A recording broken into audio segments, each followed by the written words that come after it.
بسم اللہ الرحمن الرحیم۔ شروع اللہ کے نام سے جو بڑا مہربان نہایت رحم کرنے والا ہے۔ نبی کریم صلی اللہ علیہ وسلم نے فرمایا کہ میں نے جہنم کو دیکھا اور میں نے دیکھا کہ اس میں زیادہ تر عورتیں ہیں۔ کسی نے پوچھا یا رسول اللہ اس کی کیا وجہ ہے؟ آپ نے فرمایا کہ اپنے کفر یعنی انکار کی وجہ سے۔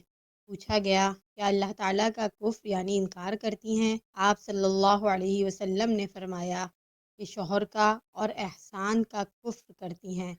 زندگی بھر تم کسی عورت کے ساتھ حسن سلوک کرو، لیکن کبھی اگر کوئی خلاف مزاج بات آ گئی تو فوراً یہی کہے گی کہ میں نے تم سے کبھی بھلائی نہیں دیکھی۔ صحیح بخاری، حدیث نمبر 1052۔